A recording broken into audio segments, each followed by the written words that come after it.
relaciones, entonces vamos a desmentir eso, ¿no? Bueno, pues sí, güey, o sea, ¿eh? ¿Tampoco dijeron? ¿Quién? Ahí se dio un comentario. Pues que lo puede ser gente pendeja. Se los paso para que vean cómo se hace. Hubieran hecho Bueno, fíjense bien, fíjense bien. Entonces tenemos el periodo de contracción isovolumétrica que se acaba de conocer en la náutica. Entonces fíjense bien, ¿les queda claro que la presión en las arterias era de 80 milímetros de mercurio? No vamos a ver ahorita presión arterial porque son temas muy... No, pues tenemos que hacer primero esto, si no, no es presión arterial. Pero sí se ve que hubo un güey que se llamó Arquímedes. Entonces fíjense bien, Arquímedes dijo una ley física hace muchos, no sé cuántos sería. Bueno, no sé cuándo vivió Arquímedes, ¿no? Pero tiene más de 20 años, no, mucho más. Bueno, no sé. Y ese güey decía que la presión que produce un líquido en un recipiente depende de la cantidad de líquido, del volumen de líquido. ¿Qué quiere decir esto? Que si tengo agua aquí, pues el recipiente tiene una presión, pero si incrementa el agua, ¿qué le pasa a la presión? Exactamente. La presión en las arterias depende del volumen de sangre que tienen las arterias. Así de sencillo, pero así es. Si no hay sangre en las arterias, ¿qué le pasa a la presión en las arterias? Por eso las hemorragias son tan graves, porque la presión se te va a hacer en todo el sistema. ¿Sí les queda claro? Ahora fíjense la solución. Hoy entonces, yo tengo un volumen de sangre en las arterias que me está dando la presión diastólica. Porque no está saliendo sangre del corazón. Es la sangre que quedó que está fluyendo durante la diástole. ¿Sí me siguen? Que no es continuo, que abres el chorro, sale nada más. Abres el agua y la sangre sigue fluyendo porque los vasos son elásticos. ¿Sí me siguen? Sí. Sí, no sé. Bueno, luego vamos a ver. El chiste es que si tú le metes a ese volumen de sangre, que es la presión diastólica, 70 mililitros más que ese volumen latido, ¿qué le va a pasar a la presión de las arterias? Claro, aquí les tenía razón y aumenta el volumen de sangre. Ese volumen de sangre, esos 70 mililitros que estás discutiendo, ¿qué crees? Incrementa, ¿qué crees? ¿La presión dónde? En la arteria. En las arterias. ¿Sí me siguen? Y entonces a esto le llamamos presión sistólica. Y entonces empezamos a entender que la presión sistólica depende del volumen de sangre que se arroja en cada volumen latido. ¿Qué le pasará al valor de la presión sistólica si el volumen latido es mayor? ¿Sí le agarran o no? Y entonces yo empiezo a entender nebulosamente, con cierta medicina, que la presión sistólica está en relación de el volumen que el volumen latido. ¿Sí me siguen? Entonces, indirectamente es un parámetro que te dice cómo está un ventrículo trabajando. ¿Sí me siguen? ¿Sí les queda claro? De hecho, todos los que te dio patas con insuficiencia cardíaca, ¿qué creen que tienen? ¿Cómo creen que esta es su presión sistólica? Que experimenten. ¿Sí les queda claro? Bueno, por eso lo vamos a analizar. Entonces, fíjense, la secreción se eleva momentáneamente, porque esos 70 mililitros que tú sacaste ya salen del sistema, ¿sí me siguen? Pero la presión vuelve a su valor de 80 mililitros de mercurio. En ese momento, ¿qué va a pasar con la válvula? Se va a cerrar. Y entonces tenemos un periodo muy curioso en donde ya se cerró la válvula órtica, pero ¿qué crees? ¿Cómo está la mitral? La mitral está bien cerrada en este momento. Está cerrada. Claro. A pesar de que ya se cerró la válvula órtica, la presión en el ventrículo izquierdo es infinitamente mayor que la presión en el aurículo izquierdo. Ya no sale sangre por la órtica, pero tampoco pasa sangre al ventrículo por la mitral, porque ¿qué crees? Está cerrada. ¿Sí le agarran la? ¿En qué momento se va a abrir la mitral? En el momento que la presión en la aurícula sea mayor que en el ventrículo, que es casi cuando se pasa un valor de 1 milímetro de mercurio. ¿Sí le agarran la? Y se vuelve a llenar el ventrículo. Entonces tienes dos periodos muy chistosos. Son un periodo de contracción isovolumétrica y un periodo de relajación isovolumétrica. Pero cuando ustedes ven ciclo cardíaco en sus libros, nos están engañando. Porque si yo hiciera un ciclo cardíaco escala de este tamaño, imagínate que tengo una persona que tiene 60 latidos de frecuencia, o sea, 70 latidos por minuto, una frecuencia de 60. Y entonces, esto duraría un segundo, ¿no? ¿Sí me siguen? Sí. Bueno, aquí hay un segundo de tiempo. ¿Un segundo cuántos segundos tiene? 1000 milisegundos, ¿no? Ok. El periodo de contracción isovolumétrica, si fueras justo con las dimensiones, ni siquiera lo verías porque dura 20 milisegundos. ¿Sí le agarran o no? O sea, dura una cosa de nada. Y el periodo de reacción isovolumétrica también está alrededor de 20 milisegundos. Es decir, que cuando tú ves en tus esquemas, las escalas te están engañando porque te están poniendo tus escalas. No sé si me agarran la onda. Es un lapso de tiempo muy pequeño. Porque permanecen las válvulas cerradas todas al mismo tiempo. ¿Sí te agarran la onda? Bueno, ahora fíjense bien. En azul, en dorado le quité la presión donde. En las arterias, la presión arterial. Obviamente también la arterial. Entonces ahora, fíjense bien lo que voy a pintar. Esta línea roja, ¿qué representa? Esta línea roja, ¿qué representa? Llenado. El llenado del ventrículo. Exactamente. En este momento tengo mi volumen diastólico porque ya no entra más sangre, se cerró ya la mitad. ¿Sí me sigue? En el periodo de contracción isovolumétrica, ¿cómo tendría que pintar la línea roja? ¿Para arriba o para abajo? Para arriba. Para abajo o para arriba. O sea, en este periodo, ¿cómo la tendría que pintar? Para abajo. ¿Por qué para abajo? Porque se expulsa el volumen. No, pero todavía me llega a ser ¿Cómo pinto de aquí a acá? ¿Cómo pinto? No, es igual acá. Y sobre esto, pues es el tipo de tiempo, porque no hay cambio de volumen. Y después de ese periodo. ¿Seguro? A ver, ven. No, hacia abajo. Hacia abajo.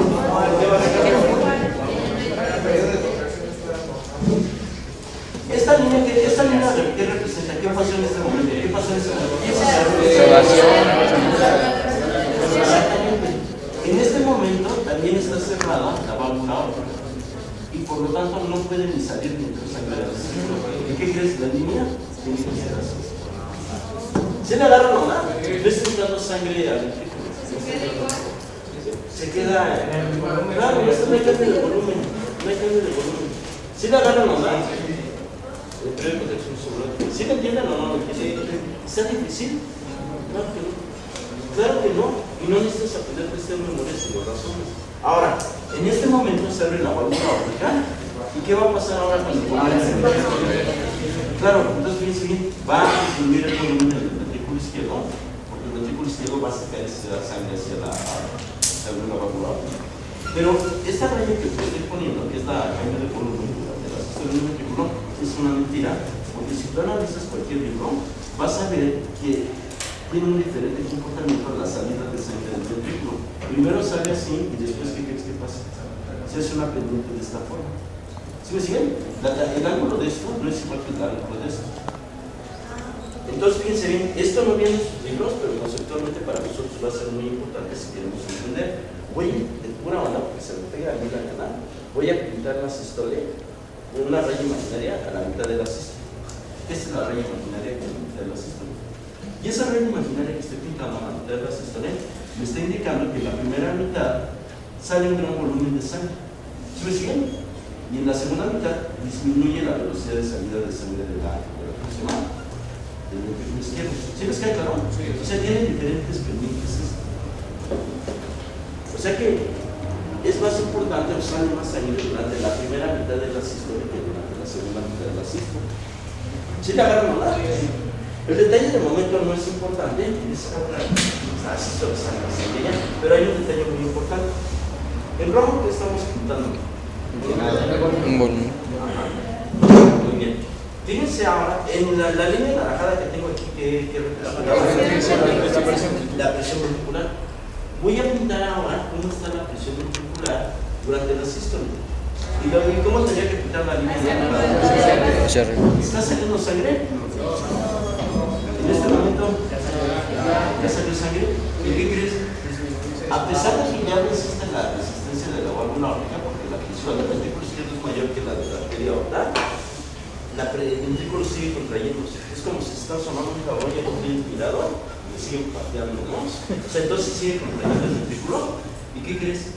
La presión en el ventrículo, ¿cómo debe ser comparada con la presión en la arteria aorta, en el sistema arterial, para que fluya sangre del ventrículo? Mayor. Entonces la línea naranjada, ¿cómo la tengo que quitar? Arriba. ¿Dorada o ¿O sobre o abajo? Sobre. ¿Arriba? Sí. Tiene toda la razón. Exactamente. Exactamente. Entonces, ¿qué crees? La presión es mucho mayor, como bien esperaríamos, durante la primera mitad de la sístole, porque es absolutamente coherente. ¿Sí está claro? La sangre fluye donde la presión es mayor hacia donde es menor. Pero ¿qué creen? Vean sus libros, vean el ciclo cardíaco, si lo tienen a la mano. ¿Y qué creen que va a pasar en este momento? ¿Qué crees que pasa acá? ¿Qué creen que pasa? En ese momento, la presión en el ventrículo es menor que la presión en la arteria aorta. Pero esto ya es una locura porque sigue saliendo sangre. ¿Sí le agarran onda? ¿Sí entienden eso? Entonces, ¿qué crees? Sigue saliendo sangre, se cierra la válvula aórtica, deja de salir sangre, ¿sí? Tendría que mi periodo de relajación isovolúmica estaría registrado así si estoy en el movimiento de sangre izquierdo. Y yo observo un detalle paradójico. ¿Por qué aquí la sangre fluye de un sitio donde la presión es menor? Porque el ventrículo ya disminuyó su presión y ahora es mayor la presión de la arteria aorta y sin embargo sigue saliendo sangre. ¿Sí le agarran mamá? Porque entonces este detalle está desmintiendo que la presión en los ventrículos, que lo que mueve la sangre, a lo largo del circulatorio, es un gradiente de presión. ¿Sí la siguen? Pero así es, ¿por qué? ¿Culpa de qué? ¿O qué quieres decir? Porque hay un grupo de sangre que es continuo y no, o sea, la presión. Sí, o sea, pero no debería ser porque no va a salir sobre la presión, se mueve la sangre, la presión es mayor y menor, y aquí tienes ya una gran contradicción. Si no fueran tan vivos ni les comentaba esto, ni cuenta se dan. Pero hasta la presión. ¿Por qué? No. O sea, claro que tiene dirección, pero la presión ahora no le quita el mayor presión.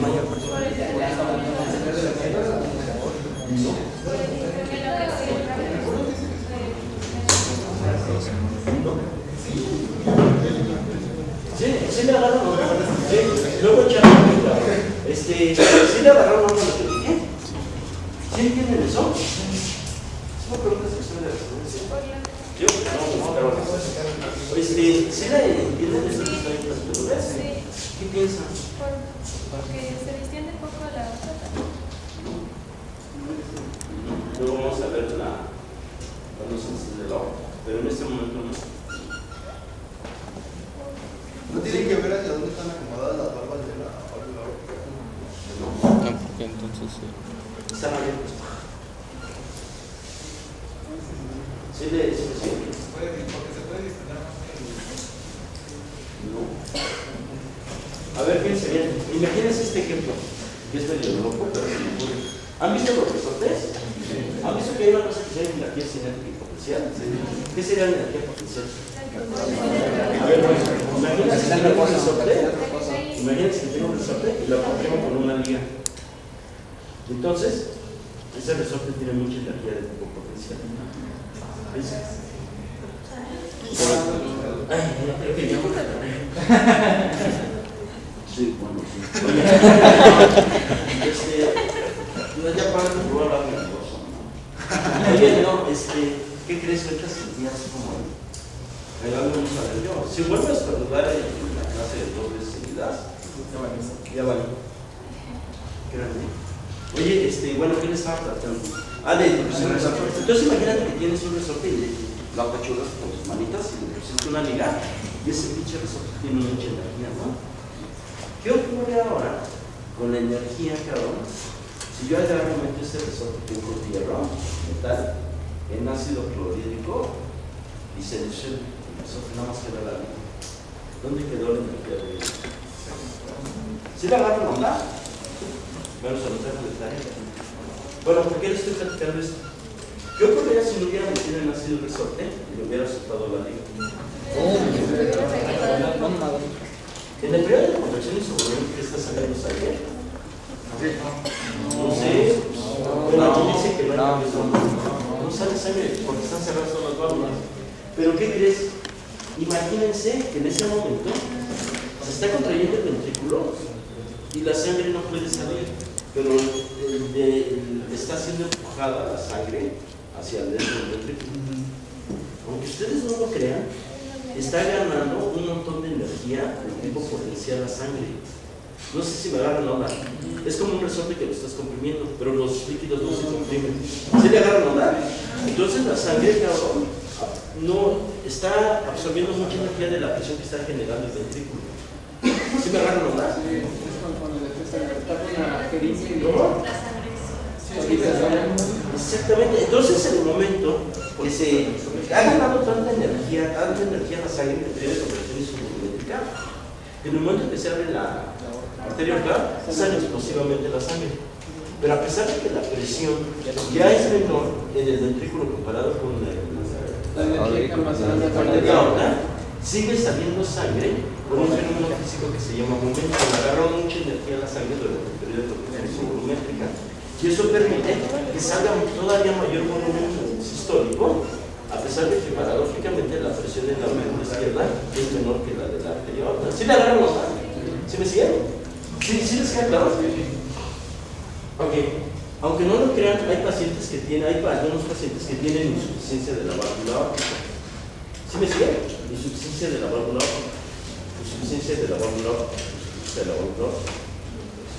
Entonces, un tipo que tiene insuficiencia de la válvula aórtica, es decir, que su válvula aórtica no cierra, ¿tiene periodo de contracción isovolumétrica? Claro que no. Quiere decir que ese ventrículo izquierdo está empezando a arrojar sangre desde cuándo. O sea, ¿desde cuándo? Desde que se cierra la válvula mitral prácticamente. Porque está permanentemente abierto por el de la válvula aórtica. ¿Sí me siguen? Entonces no hay periodo de contracción isovolumétrica. Y entonces va a salir sangre, obviamente, la sístole que va a generar el ventrículo genera una presión mayor que la de la arteria aorta. ¿Sí me siguen? Pero ¿qué crees que va a pasar después? Pero ya no solo El volumen adquirió energía en la sangre. Entonces el volumen latido que tiene una persona que tiene insuficiencia de la válvula es menor. Porque tú dirías debe ser mayor porque está permanentemente abierta, ¿no? No gana energía en la sangre y tiene un menor volumen. ¿Sí le agarran onda? Por eso es importante el periodo de contracción isovolumétrica. Sí, sí, sí. Entonces un tipo que tiene insuficiencia aórtica, como no va a poder tener, no te desarrolla el periodo de contracción isovolumétrica, a la hora de tener sangre en el ventrículo izquierdo expele volúmenes pequeños, porque no puede ser el chirris por el momento, porque no lo tiene la sangre. ¿Sí le agarran onda? ¿Se acordarán de su condición médico? Sí. Si ustedes entienden esto, están teniendo un muy buen nivel de medicina. Bueno, pues porque al final es fisiología, ¿no? Yo nunca les he dicho que sea muy importante la fisiología. Claro que lo es, pero también es muy bueno e importante que un buen médico sepa muy buena química, que sepa también muy buena fisio y que sepa muy buena fisiología. ¿Sí me entienden? Pero les pongo este ejemplo. ¿Se les ha descompuesto algún aparato electrónico? Y lo abres, cabrón, a ver si está algo suelto y no ves nada suelto. O sea, hello. ¿Qué puedes hacer si no sabes? Pues decirle, güey, arréglame, ¿no? Que sepa. ¿Cómo un médico quiere reparar gente si no sabe cómo funciona? Sí, sí me siguen, por eso es importante aprender física. Bueno, ok, entonces está clara la idea que les estoy mostrando. ¿Sí me entendieron? ¿Sí les quieren la vida? Pero ahí no acaba todo este desmadre. Fíjense bien. Les voy a platicar un caso clínico de la vida real. Bueno, este es de béisbol, ¿no? Creo que ayer estaba viendo béisbol yo. Sí. Entonces, fíjense bien. Un día estaba un chavo jugando béisbol, estaba de pitcher, manda la bola, trata el batazo del bateador, con tan mala suerte que la bola, ¿qué crees? Sale como bala y le pega en el pecho al chavo. Pero un mega y me vuelve a preguntar eso. Entonces, la gente que estaba ahí, nada más que cayó de pompas el chavo, y se quedó así, y se empezó a poner morado, y le empezó a salir uno por la boca y por la nariz. Y ese chavo se murió como a los 2-3 minutos, pero diciendo, sóplenme, porque me asfixio. Fue lo que me dijo. Entonces, ya llegó al hospital, pero pues ya pasó directamente a patología, ¿no? Entonces, cuando hacen autopsia, ¿qué crees? ¿Qué creen que pasó con este chavo? El pelotazo tuvo la energía, o sea, le pegó exactamente en el punto donde había pegado. psiquiatra que, ¿qué crees? Le rompió un papilar. Pero el papilar es un puto músculo así. Y por la rotura de un músculo así, ¿qué crees? Se muere un cabrón de 70-80 kilos pensando. ¿Sí entienden eso? Entonces, fíjense ahora la siguiente cuestión. Si yo analizara, porque estamos haciendo ahora. Si yo analizara, voy a quitar los papilares, fíjense bien, voy a quitar el grosor del ventrículo izquierdo, el grosor del ventrículo izquierdo. En condiciones normales, el grosor del ventrículo izquierdo, en la pared libre, tiene 1.5 centímetros. Ese es el grosor de un ventrículo normal. ¿Sí? Muy atrofiado, no cabe negar. Entonces, ahora, cuando yo observo el grosor de la válvula mitral cuando se cierra, ¿qué crees? Es de milímetros. ¿Sí me siguen? Entonces hay un detalle muy importante. Inicia el periodo de contracción isovolumétrica y la presión que va a generar el ventrículo cerró luego la válvula mitral, ¿no? Es como si le haces un pinche perro chihuahueño así y se va corriendo, ¿no? Pero para que espante esa nota, necesitas hacer más la presión. ¿Sí me siguen? Entonces, está generando una presión que vence a la válvula, la resistencia del válvula, que depende a su vez de la presión diastólica. ¿Sí está claro? Bueno. Entonces, la tranza es que el ventrículo en el periodo de contracción isovolumétrica está contrayendo ese mismo y las válvulas, que son tan ligeritas, ¿qué crees? Se abomban o se meten dentro de la aurícula izquierda, como si fueran paracaídas. Pero ¿qué crees? ¿Por qué las válvulas no hacen esto? Se está aumentando la presión, como si agarras una puerta con mucha fuerza y la abrieras al revés y rompieron. ¿Por qué no se cuelgan las válvulas? Por las cuerdas tendinosas. Porque ¿qué crees? Los procesos capilares son como un niño que está deteniendo un papalote y está evitando que se vaya. ¿Sí me siguen? Pero hay un detalle. Como protruyen las barras dentro de la aurícula izquierda, hay un incremento momentáneo de la presión dentro de la aurícula izquierda durante el periodo de contracción isovolumétrica. ¿Sí me siguen? ¿Por qué? Porque está llegando sangre a la aurícula izquierda, pero aparte le estás quitando volumen a la aurícula izquierda porque el ventrículo izquierdo se está metiendo dentro de la aurícula izquierda, están protegiendo las válvulas. ¿Sí me siguen? Entonces hay un momento que se abre la válvula aórtica que es ¡pum! Vuelve a bajar la presión en la aurícula izquierda y luego se empieza a incrementar la sangre. ¿Sí está claro? Y vuelvo a iniciar el ciclo. Entonces, tengo dos ondas, tengo tres ondas cuando yo analizo la presión de la aurícula. Una onda que se va a hacer de llenado, que es la onda B, una onda que se llama A de aurícula y una onda C de contracción del ventrículo. Son las tres ondas. Ahora fíjense bien, en el chavo cuando se le rompe el papilar, la presión que genera en la aurícula izquierda, del ventrículo izquierdo, como ya no hay válvula, ¿para dónde se va la sangre? Hacia la aurícula. Se va hacia la aurícula y la presión es tanta que ahora, aunque ustedes no lo crean, la sangre se va no hacia el revés, se va hacia el pulmón. Entonces, fíjense bien, esto es un capilar pulmonar y el capilar pulmonar tiene una presión de 108 milímetros de mercurio, o sea, una presión muy baja. Y es lo normal, ¿no? Estás intercambiando gases. El problema es que la sangre ahora se te va, ¿cómo se llama? En reversa, porque se fue por el sitio de menor resistencia porque se rompió el papilar. Y como no hay válvulas entre la aurícula y las pulmonares, la sangre se va hacia el sistema pulmonar y la presión ahora, ¿qué crees que le pasa? De 8 se incrementa a 20, 30, pero en fracciones de segundo. Y entonces ahora, como hay tanta presión, sale más líquido, no sale sangre, sale más líquido, y ese líquido, cabrón, que está ahí, y este es el capilar, ese líquido ahora llena el espacio entre el capilar y el alveolo, y ¿qué crees? El individuo ya no puede intercambiar gases y se empieza a asfixiar. Está haciendo el veneno pulmonar. ¿Sí le agarran una? Pero no nada más esto, cabrón. ¿Y por qué sacó la espuma? ¿Y por qué sacó la espuma? Porque se la suda tanto líquido, se rompen los alveolos. Si tú aumentas el líquido que está aquí, el alveolo se rompe. Debe estar seco en el calcio. Entonces, un problema es que se rompe el alveolo, ¿no? ¿Y qué crees? Que empieza a entrar líquido al alveolo. Entonces, cuando tú respiras y eso, estás sacando el líquido que estaba dentro de tus brazos sanguíneos, o de tu sangre, pues se acercan, y por eso haces como burbujas. Es horrible, ver un edema pulmonar. Es una situación horrible, cabrón. Bueno, es de eso lo tratas o lo tratas, ¿no? Para hacer un edema pulmonar es muy raro que se te rompa un capilar. Las causas de edema pulmonar son más por fallo de la izquierda. ¿Qué pasa? ¿Cómo lo trataría? Ahí está ya nada, cabrón. O sea, ¿Se murió? se murió esa calle. Pero, experimentalmente estuvieras como Bueno, si fueras así, pues lo metes a quirófano, le pones un corazón artificial mientras, y a ver si te puedes preguntar particular con la cara de nuevo. Pero eso no se hace tan rápido. ¿Sí? Lo mejor que eso. Luego hay impactos,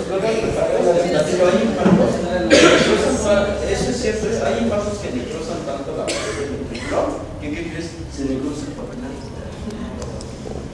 Tienes un infarto cabrón, estás con una falla cardíaca muy cabrona, porque fue gran área cruzada, pero te vas a morir en 1 o 2 días porque ¿qué crees? Se va a pegar el papilar. ¿Sí me siguen? Sí, hay de todo, cabrón. Bueno, entonces queda claro que si es la onda 6, es por la reducción de las válvulas. ¿Ya? ¿Entienden por qué la razón de que existan músculos papilares y cuerdas espinosas? También lo mismo está pasando en el cerebro derecho. Hasta este momento alguien tiene dudas, preguntas, traumas, ¿está claro? ¿Se ha entendido? ¿Sí me sabe mucho? Díganme. ¿Seguro? ¿Son unos sabios? Ahora, si viene así, déjame, güey. Y es más, quita la silla. ¿Qué es lo que hace ruido? ¿Qué es lo que hace ruido? ¿Qué dijimos? ¿Qué es lo que hace ruido? ¿Esto? La apertura de la... Ese cierre. El cierre es lo que hace ruido. El cierre. ¿Qué es lo que hace ruido? Cierre. ¿Seguro? El primer ruido cardíaco, ¿qué crees que sea? Ese cierre de la válvula mitral. De la válvula mitral, ustedes porque en condiciones normales se cierran al mismo tiempo. ¿Sí me siguen? Esto me da el primer ruido. ¿Sí les queda claro? ¿Sí? ¿El segundo ruido qué será? La apertura de la válvula mitral. No, el cierre. El cierre. ¿Cierre?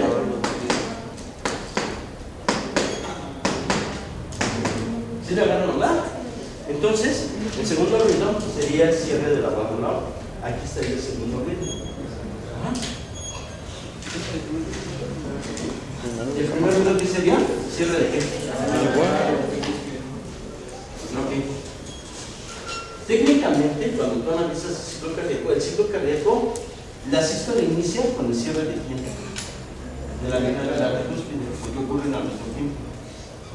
Y técnicamente la sístole acaba con qué?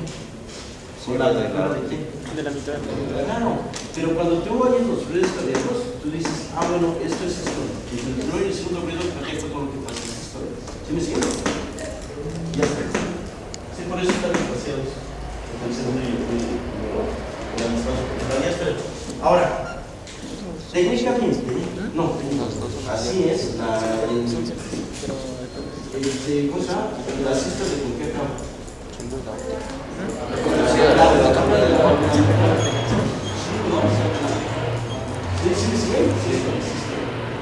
Pero tú cuando médico exploras a un paciente consideras que el primer y el segundo ruido es la sístole, pero no es cierto. Le falta el periodo de conexión de relación sonológica que es de 20 segundos. Pero para fines prácticos lo puedes despreciar y puedes decir prácticamente entre el primero y el segundo ruido todo lo que ocurre es sístole. ¿Sí me siguen? Si oyes traen un dos. Deberías enseñar un poquito. No. Voy por él. No se ve la otra, eso lo pueden hacer. Bueno, entonces el primero y el segundo ruido, ustedes pueden decir esto es sístole. ¿Sí les queda claro? ¿Sí? Bueno, ¿está entendido? ¿Está claro?